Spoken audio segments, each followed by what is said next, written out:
بسم الله والصلاة والسلام على رسول الله. مرحبا بالجميع، واش راكم؟ ان شاء الله تكونوا بخير في صحة جيدة. اليوم جيتكم بهذا الفيديو الجديد تاع القطايف، راح نشوفوا جميع اسرار نجاح القطايف. في هذا الفيديو كاين بزاف اسئله يجوني عليه، حبيت نعاود نشارك هذه الوصفه، راهي كاينه على قناتي، يعني كاين بزاف وصفات تاع القطايف على القناه تاعي، واليوم حبيت نعاود هذه الوصفه. هذه الوصفه صورتها انا في رمضان وما كانش عندي الوقت باه ندير المونتاج وباه ننزلها على قناتي، هذا وين كنت بربي درت لها المونتاج وحبيت نشاركها معكم هكذا باش تستفادوا منها. راح نشوفوا الطريقه كيف تعرفوا باللي الحشو تاعكم في بلاطو او في سليوه تعرفوه ويجيكم الكيل مضبوط. راح نشوفوا هنا البنات، شوفوا السني تاع البقلاوه، تقدروا السني تاع البقلاوه كي يكون كبير تقدروا تقطعوه وما ديرولوش هذيك النجمه في الوسط، تقطعوه بالطريقه كما قاعد نشوفوا فيه في الصوره هكذا باه يخرج لكم الحبات بزاف. انا هذا عندي السني تاع اللي يهز الحشو 5 كيلو، خرج لي حوالي 190 حبه تاع البقلاوه. هذا العرض تاع الشريط انا نديرو دائما 3 سنتيمتر هكذا الحبه تجي مليحه. يعني حبيت نشارك معكم هذه الفكرة هكذا باه تهزوها، وان شاء الله تعجبكم هذه وتجربوها. انا نقصو هكذا بهذه الطريقه كما شفتوا في الفيديو باه يجيوني الحبات بزاف، خاصه كي تكون عندي طلبيه. هنا عندنا الحشو، انا عندي كميه تاع الجوز وكميه تاع اللوز. هنا تقدروا ديروا 2 كيلات تاع الجوز وكيله تاع اللوز، او تقدروا ديروا كيلو ونصف جوز وكيلو ونصف لوز، كل واحد على حساب الذوق تاعو. تجيبوا هنا صينيه او بلاطو، اي حاجه راح تخدموا فيها، حطوا المكسرات تاعكم بعد ما نحيتيوهم بدون سكر، دخلوا الاصبع تاعكم في وسط الحشو. شوفوا كي يوصل العلو تاع الحشو تاعكم الخط الاول تاع الاصبع تاعنا، عارفوا باللي هنا الحشو راه مليح، يعني البقلاوه او القطايف راح يجيكم ملاح، يجيكم عاليين، ما راحش يجيكم هابطين. شوفوا هنا الكميه تاع الجوز واللوز كما كنشوفوا فيها.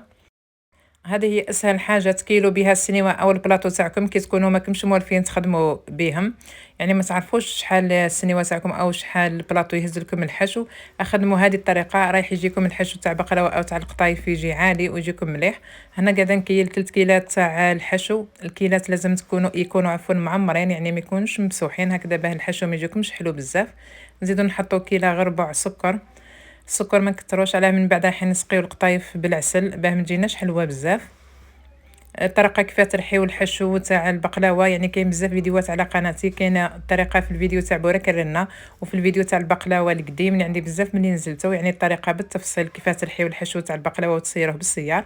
هنا زدت انا 3 ملاعق مارغرين دايبه، انا نفضل دائما نخدم المارغرين لابيل او بالزبده هكذا باه تجي القطايف بنينه او البقلاوه. هنا نبلو الحشو بماء الورد مقطر، تقدروا تبلوه ماء الورد تاع المحلات، هي من الاحسن ماء الورد مقطر هكذا باه القطايف تجيكم بنينه. حنا القطايف والبقلاوه نخدموها بماء الورد مقطر. هنا الحشو انا ضغطت عليه قاعد يتحل مازال شويه ناشف، راح نزيد له كميه تاع ماء الورد. الحشو ما ديروهش طري بزاف، لو كان ديروه طري بزاف من بعد كي يطيب راح السكر هذاك يذوب، والحشو راح يجيكم طري كي تقطعوا القطايف ما تجيكمش الحبه متحوفه. هنا الحشو كي تضغطوا عليه باليد راح يتعمل كعبوره كما كنشوفوا فيه، وكي تضغطوا عليه يتحل، عرفوا هنا الحشو باللي راهو مليح. غطيوه وخليوه يرتاح. عندي هنا كميه تاع القطايف، انا استعملت هاد القطايف جدتي، يعني تقدروا تستعملوا اي نوعيه تكون عندكم، الوزن تاعها 400 غرام. انا القطايف كي تحلوها شوفوا حلوها غير بالعقل برك، لازم تحلوا القطايف مليح ما تخليوهاش لاصقه في بعضها، حلوها بالطريقه كما قاعد نشوفوا فيها. البلاطو او اللي شفتوه عفوا في الصوره يهز الحشو 850 غرام. القيس تاع السنيوه نخليه لكم في صندوق الوصف تاع كل سنيوه شحال تهز من حشو. هنا قاعده نحل في القطايف، شوفوا لازم تحلوها مليح. نجيبو كميه تاع السكر ناعم او سكر رطب نحطوها في القطايف، من بعد القطايف هكذا كي طيب تجينا صفرة، يعني تعطي منظر هايل للقطايف. حطيت هنا 2 ملاعق كبيره، عندي هنا كما قلت لكم 400 غرام تاع القطايف، حطيت 2 ملاعق كبيره تاع السكر رطب. كي تشوفوا القطايف تاعكم تغبات بالسكر حبسوا. نزيدو نحطو هنا كميه تاع ليدام، كما قلت لكم تقدروا تخدموا بالزبده تاع البقر، او تقدروا تخدموا بالسمن، او تقدروا تخدموا بالمارغرين. انا خلطت هنايا المارغرين وشويه سمن، كما قلت لكم انا نفضل الذوق تاع المارغرين مع شويه سمن هكذا في القطايف باه ما تجيش كما نقولوا تقهم، وكل واحد على حساب الذوق تاعو، كاين اللي يخدمها بالسمن غير بالسمن يقول لك انا نحبها بالسمن تجي بنينه، هنا ترجع اذواق. هنا نحطوا الكميه تاع السمن حتى تشوفوا الشعره تاعكم تاع القطايف تبلت كما قاعد نشوفوا فيها في الصوره. حبسوا هكذا، راني قدمت لكم هكذا الصوره باه تبان. حطوا كميه تاع ليدام وقعدوا خلطوا هكا القطايف وزيدوا حطوا كميه تاع ليدام حتى تحصلوا على الشعره تجي فيها الكميه تاع ليدام كامله، يعني ماشي تجي بلاصه شايحه وبلاصه فيها ليدام. حبسوا القطايف كي تحلوها لازمكم تغطيوها بكيس بلاستيكي باه ما تشيحش. هنا نغطيوها هكذا ومن بعد راح نخدموا بها باه ما تشيحش. نحطوا الكميه تاع ليدام ندهنوا بها البلاطو. هنا المره الاولى نكثروا كميه المره الاولى تاع ليدام كما شفتوا في الصوره، ونجيبوا القطايف نحلوهم بالطريقه هذه. يعني هذه الطريقه اللي نفرشوا بها القطايف. كاين بزاف فيديوهات على قناتي، كاين فيديو تاني تاع القطايف الطريقه تقدروا تشوفوه، نخليكم رابط الفيديو في صندوق الوصف. طريقه تانية كي تخدموا بلاطو يكون كبير يهز لكم الحشو ب2 كيلو.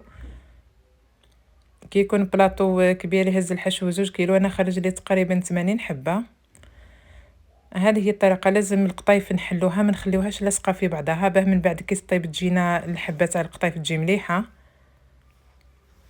نفرشوا القطايف، نفرشوا البلاطو عفوا، ومن بعد هكذا نزيدو نحطوا كميه تاع القطايف في الحواف باه الحشو تاعنا ما يخرجش وما يتحرقش. نحطوا هنا كميه تاع القطايف نطلعوها مع الحواف تاع البلاطو، يعني الصوره راهي واضحه. الطبقه تاع القطايف اللي نحطوها من تحت تجي اكثر شويه من الطبقه اللي نحطوها من فوق. انا هنا الكميه تاع القطايف اللي حطيت 350 غرام، قسمتها 200 غرام حطيتها من تحت و150 غرام حطيتها الطبقه اللي من فوق اللي نحطوها فوق الحشو. نضغطوا على الطبقه تاع القطايف. هنا السمك تاعها ما ديروش عالي بزاف باه ما تجيكمش خشينه. شوفوا هنا حبيت نفتحها هكذا باه تشوفوا الطبقه شحال تجي او السمك تاع القطايف شحال يجي.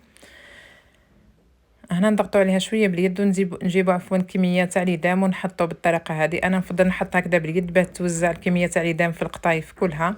نضغط عليها باليد هكذا، ولازم تعدلوها ما تجيش جهه عاليه وجهه هابطه. من بعد نجيبوا الحشو نحطوه بالطريقه كما قاعد نشوفوا فيه. هنا الحشو انا بعد ما خليته، شوفوا السكر كيفاه داب كيفاه تحصلنا عليه.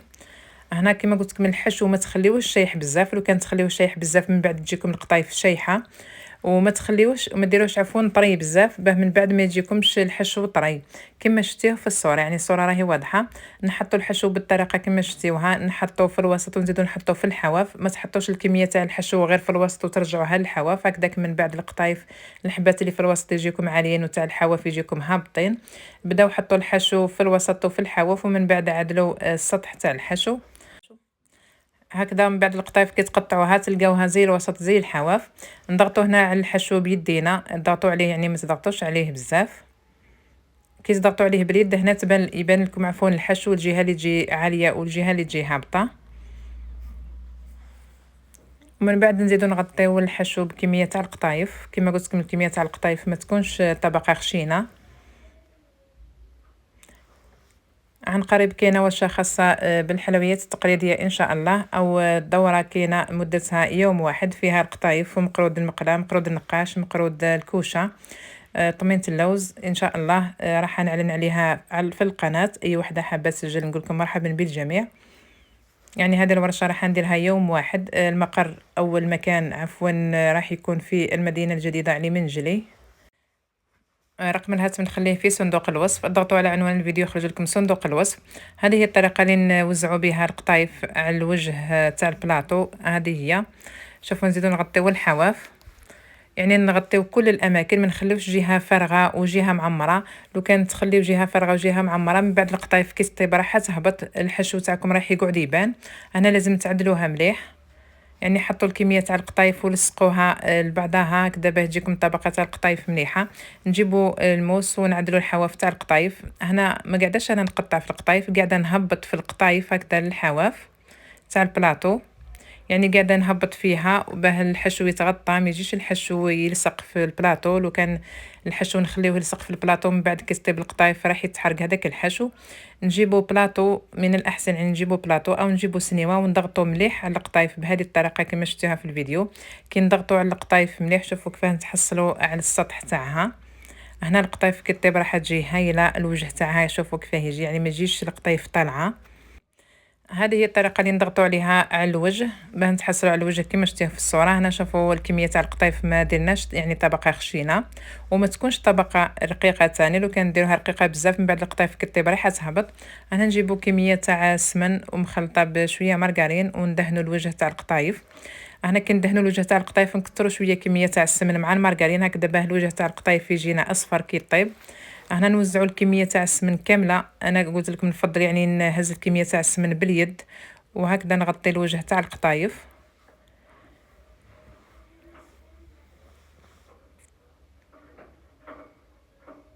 هنا القطايف انا بعد ما دهنت لها الوجه تاعها بالسمن خليوه حتى يجمد، ونجيبو هنا بابي او تجيبوا محرمه تحطوها في كميه تاع الماء ومن بعد عصروها مليح وغطيو القطايف تاعكم هكذا بالبابي، زيدو غطيوها بالنيلون باه القطايف يقعدوا منديين ما يشيحوش وكي يطيبوا الوجه تاع القطايف راح يجيكم هايل، يعني الشعره هذيك تاع القطايف ما تجيش تقعد منديه كطيب راح تجي مليحه. هنا غطيوها خليوها تبات ليله كامله هكذا باه الحشو يتعسل وكي طيبوها في وسط الفرن تجيكم مليحه والحشو يجيكم معسل ويجي بنين تاني. الطريقه كيفاش طيبوها نخلي لكم رابط الفيديو في صندوق الوصف، يعني كاين فيديو على قناتي الطريقه كيفاش طيبوها وكيفاش تعسلوها. انا حبيت نشاركها معكم، كانت عندي طلبيه يعني كنت مزروبه عليها ما صورت لكمش الطريقه كيفاه نطيبوها. ان شاء الله يعجبكم هذا الفيديو تعليم ومع السلامه.